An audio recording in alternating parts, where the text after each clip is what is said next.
Há um fogo na mente girando sem fim, 1000 perguntas comendo o jardim, o corpo aceso, o tempo a correr, mas o peito só quer entender. Toda fome começa no brilho do olhar, um buraco de estrela tentando amar. Sabe aquela sensação, quase todo mundo conhece, uma espécie de coceira na alma, uma fome que parece tomar conta, a fome por respostas. É algo que mexe com a gente, né? De um jeito muito, muito fundamental. É verdade. Uma fome tão forte que às vezes parece que vai consumir a pessoa que está buscando. Funciona como um motor mesmo, um impulso. E é exatamente essa fome, essa busca, o foco da nossa conversa hoje. A gente vai, assim, explorar juntos algumas perspectivas, sabe? Filosofia, umas metáforas bem interessantes e até o que a ciência diz. Tentando ligar os pontos entre a nossa mente inquieta, o universo lá fora, como a gente gasta energia e, olha só que curioso, o valor que o silêncio e o repouso podem ter nisso tudo. O material que a gente tem aqui para essa exploração é variado. Tem uns diálogos bem reflexivos, uns trechos de textos mais estruturados e até umas letras de música que pegam bem essa busca sem fim. A ideia é tentar entender um pouco melhor, né? De onde vem essa fome? Como ela se liga com o nosso cérebro funcionando? E será que a satisfação, assim, a saciedade, vem só de achar as respostas? Ou talvez venha de um outro lugar? Um estado diferente, quem sabe? Tipo um repouso criativo, um equilíbrio mais sereno. Isso, exato. Vamos investigar essa dualidade que parece existir. De um lado, essa busca cheia de energia, inquieta, e do outro, uma compreensão mais calma, talvez até alegre, né? Interessante. Será que são duas faces da mesma coisa? Que se completam de um jeito que a gente nem percebe direito? Então vamos lá, vamos mergulhar nesse material. Uma das primeiras coisas que salta aos olhos nas fontes é que essa nossa fome pessoal por respostas, ela não é só nossa. Parece que ela ecoa algo muito maior, quase cósmico. Ah, sim. Como assim? É como se fosse um princípio básico do universo, sabe? As fontes comparam isso com a física. Tipo, a diferença de potencial que gera energia, movimento, ou com a biologia mesmo, o metabolismo que mantém a gente vivo. Parece que é um desequilíbrio fundamental que está por trás de toda a ação. Entendi. Então essa leitura sugere que a nossa curiosidade, essa vontade de saber seria a nossa versão, assim, mental dessa força maior, universal, a fome como um motor para tudo. Exato. Uma das fontes até traz uma analogia, achei bem interessante, a do elétron que quer voltar para o núcleo do átomo, como se fosse uma saudade do centro. Nossa, que imagem forte. Então essa nossa busca sem parar por respostas poderia ser um eco de algo que lá no fundo a gente já sabe. Uma espécie de volta para casa. É uma forma poética de ver, né? E cada pergunta que a gente faz seria, então, uma pequena faísca de sentido, um mini Big Bang pessoal, nascido desse desequilíbrio. Pode ser visto assim, sim. Uma busca que reflete um conhecimento que talvez esteja lá dentro, meio esquecido. E é importante notar como as fontes apontam que esse ato de perguntar, de pensar, de buscar, isso tem um custo, né? Um custo de energia real. Sim, isso é muito explorado. Uma das metáforas usadas é a do cérebro como uma boca infinita, que está sempre mastigando o mundo através das perguntas. Mastigando o mundo, gostei disso. E o ato de perguntar é visto como essa digestão mental. E como toda digestão, gasta energia. Aquele cansaço mental que a gente sente depois de pensar muito, sabe? De estudar, de se preocupar. As fontes sugerem que isso é um sinal bem concreto. Um sinal de que a mente está pedindo uma pausa, um silêncio, para conseguir processar, para digerir o que ela consumiu.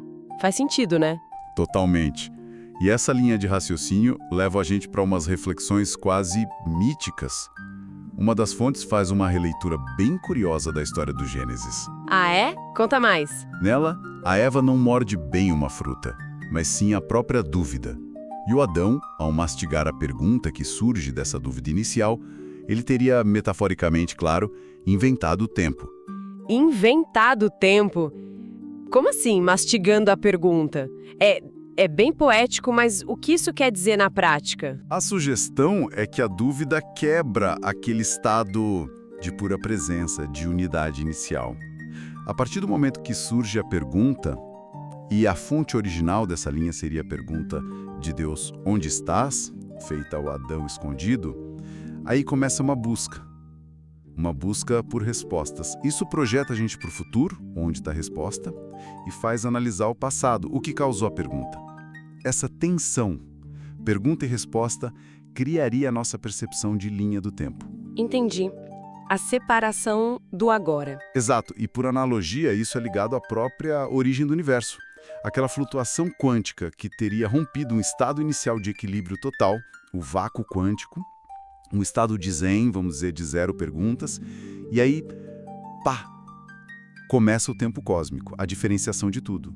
Antes dessa pergunta cósmica, só existia potencial. Que interessante conectar a nossa experiência interna com essa escala gigantesca. E aí, pensando na nossa era, a gente criou máquinas, né, as IAs, para dar respostas cada vez mais rápido. Sim. Mas como as fontes dizem, elas não têm essa fome original, essa curiosidade que parece definir a gente. Então, o que a gente busca nelas? Será que é só um espelho? Um espelho que devolve nossas perguntas sem a complicação da nossa própria fome? Que torna tudo tão humano? Uma pergunta excelente. Talvez, como um dos textos sugere, a gente busque nelas um eco, sabe? Uma voz que devolve a pergunta ou até uma resposta, mas sem o julgamento, sem o peso emocional da nossa busca. Um espelho paciente, talvez, refletindo nossa necessidade de perguntar, mesmo quando a resposta é só o reflexo da pergunta. Bom, saindo um pouco dessas metáforas mais cósmicas e aterrissando na biologia, as fontes falam muito do cérebro como uma caixa preta. E tem um dado que sempre me impressiona, o consumo de energia dele. Ah, sim, esse é um ponto crucial. O cérebro humano, ele é pequeno, né? Uns 2% do peso do corpo, mais ou menos. Mas ele consome, assim, uns 20% de toda a energia que o corpo gasta quando está em repouso. 20%. É muita coisa. É uma máquina biologicamente cara de operar. Cada pensamento, cada lembrança que a gente acessa, cada decisão, tudo isso envolve atividade elétrica, química, sinapses disparando, e isso consome glicose, oxigênio e gera calor. Pensar literalmente gasta energia, custa caro para o corpo. E com esse bombardeio de informação que a gente vive hoje, notificação, multitarefa, essa avalanche de perguntas que a gente mesmo se faz ou que chegam de fora, isso tudo gera um ruído mental, né? E um cansaço que não é só psicológico. A gente sente no corpo, é físico também, a gente sente esse custo no dia a dia. Sem dúvida alguma. E para entender como o cérebro lida com isso, com essa energia, e como ele opera em modos diferentes, a gente pode olhar para os padrões de atividade elétrica dele, as famosas ondas cerebrais. Ah, as ondas cerebrais. Beta, alfa. Isso. As fontes mencionam os principais ritmos. As ondas beta, que são as mais rápidas, estão ligadas ao estado de alerta, foco do mundo externo, lógica, resolver problema. É um estado de alto consumo de energia. Depois vem as ondas alfa, um pouco mais lentas. Elas aparecem no estado de relaxamento alerta, foco mais interno, criatividade. É tipo uma ponte entre a ação e o descanso. E tem as mais lentas ainda, né? Sim, tem as teta, mais lentas. Presentes em relaxamento profundo, meditação, quando a imaginação está vívida, acessando memórias mais guardadas, naquela zona entre estar acordado e o sono leve. E por fim, as delta. as mais lentas de todas. Elas dominam no sono profundo, aquele sem sonhos que é essencial para reparar as células, consolidar memória. O ponto fascinante aqui é a correlação. Quanto mais lenta a frequência da onda cerebral que está dominando, menor o consumo de energia do cérebro. Peraí, isso leva a um paradoxo interessante, então.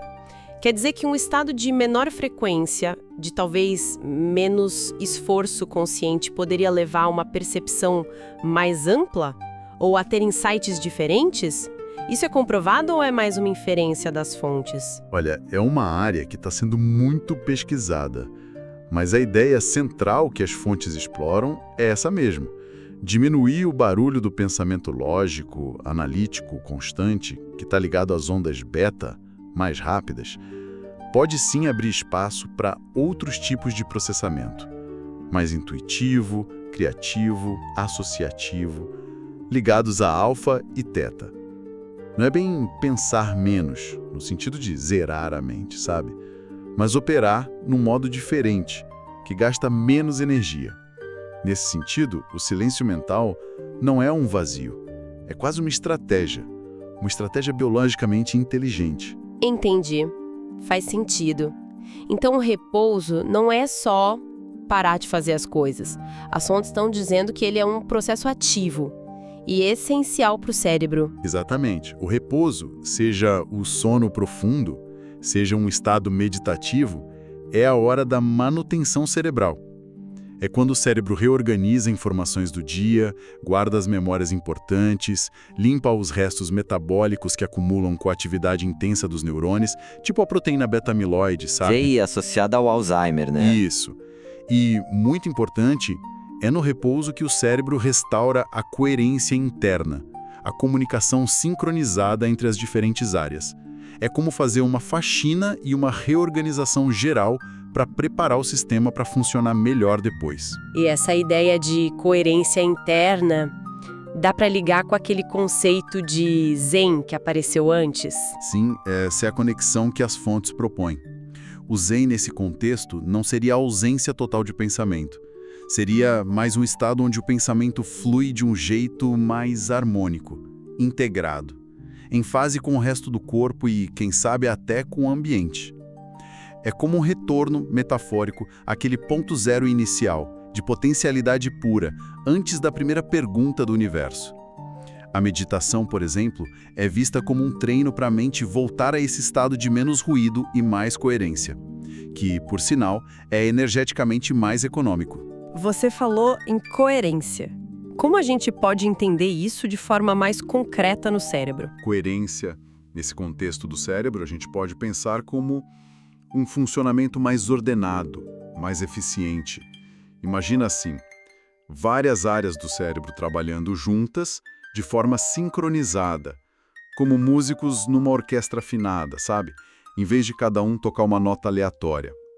Essa sincronia, essa dança dos neurônios juntos, permite que a informação flua melhor e gastando menos energia do que uma atividade mais caótica, desincronizada. E a sincronicidade, aquilo que o Jung falava, como entra nisso? Às vezes parece mais que coincidência quando as coisas se encaixam, de um jeito muito significativo, né? Pois é, a sincronicidade, como Jung explorou e algumas fontes revisitam, está ligada a esses momentos de coincidências que parecem ter um significado especial, que conectam nosso estado interno com o que acontece fora de um jeito que não parece só acaso. A ligação que as fontes sugerem é que um estado interno de maior coerência pode deixar a gente mais receptivo ou mais propenso a perceber ou talvez até a co-criar esses padrões significativos. É como se a harmonia de dentro encontrasse um eco, uma ressonância do lado de fora. Uma ressonância. Isso. E essa ideia de harmonia como sinônimo de eficiência não é só do cérebro. A gente vê princípios parecidos de auto-organização, que economizam energia em várias escalas no universo. Pensa na formação das galáxias, aqueles filamentos cósmicos. A harmonia parece ser uma assinatura da eficiência na natureza. Que ideia potente. Isso muda totalmente a perspectiva sobre a nossa fome inicial, não muda? Talvez a saciedade não venha só de achar a resposta para cada pergunta, mas de transformar a busca em si, de encontrar uma harmonia interna. O alívio daquela ansiedade toda poderia vir só de perceber que a própria dúvida, a própria busca, era a energia da vida se mostrando, um sinal de que a gente está vivo e buscando esse equilíbrio mais coerente. É uma possibilidade muito bonita que as fontes levantam, sim. Aquela fome mental sem fim, essa necessidade de preencher cada vazio com uma resposta, será que ela não é, em parte, uma sombra da fome física? Ou talvez uma tentativa de compensar um gasto de energia muito alto de uma mente que opera de forma mais caótica, menos harmônica? Encontrar esse repouso ativo, cultivar essa harmonia por dentro, seria então encontrar uma forma mais profunda, mais sustentável de saciedade. Fazendo um balanço, então, dessa nossa exploração de hoje, a gente começou com aquela sensação tão comum, né? A fome por respostas. Vimos como as fontes ligam isso a um impulso que vai além da gente, que ecoa um princípio cósmico de movimento nascido lá do desequilíbrio. Depois a gente olhou para dentro, para a biologia do nosso cérebro, essa máquina incrível que gasta tanta energia. Entendemos que pensar tem um custo real e que o excesso de estímulo, de pergunta, pode levar a gente ao esgotamento. Vimos também que o repouso não é só ausência, mas um processo ativo de limpeza, de reorganização e principalmente de restaurar a coerência interna. E aí a gente chegou numa ideia muito, muito interessante. A de que a satisfação de verdade talvez não esteja só em colecionar respostas, mas em alcançar um estado diferente de ser. Um estado de coerência, de alinhamento interno, um repouso criativo, um zen, onde o pensamento flui em harmonia. Nesse lugar, a busca inquieta e a paz do entendimento não são opostas, são, na verdade, complementares na nossa jornada. Uma dualidade que se completa com uma certa beleza, talvez até com alegria, né?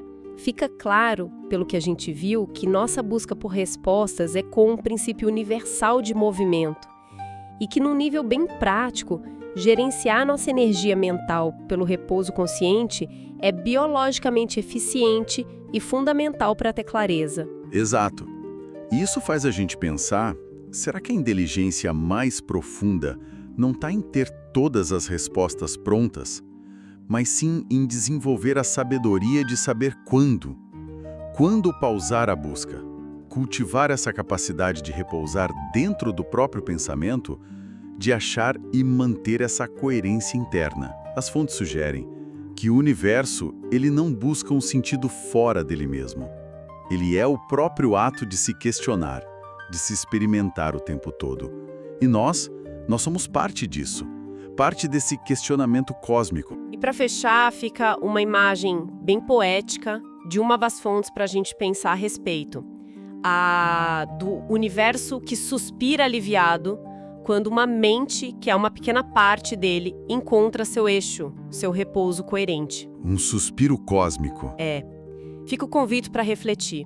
Como seria sentir esse suspiro de alívio cósmico dentro da nossa própria consciência? Ou, como outra passagem sugere, talvez a próxima fronteira da ciência não seja só medir o infinitamente pequeno, mas sim dominar a arte de descansar dentro do próprio pensamento.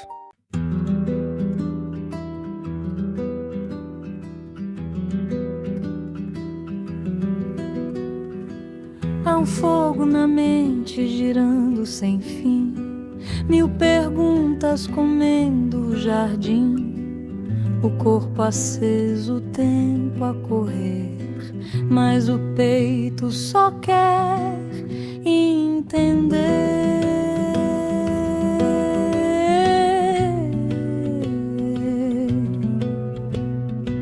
Toda fome começa no brilho do olhar, um buraco de estrela tentando amar. Silêncio, respira, o universo conspira. A resposta é o ar que volta do mar, no vazio que repara, a dúvida para.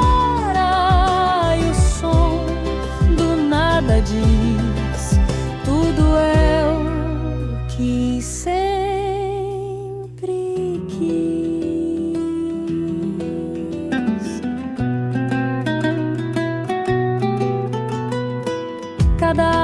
é boca querendo falar, cada riso uma onda a se propagar.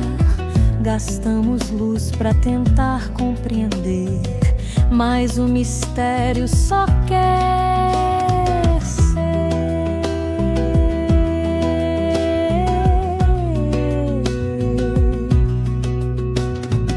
Toda sede termina no mesmo lugar,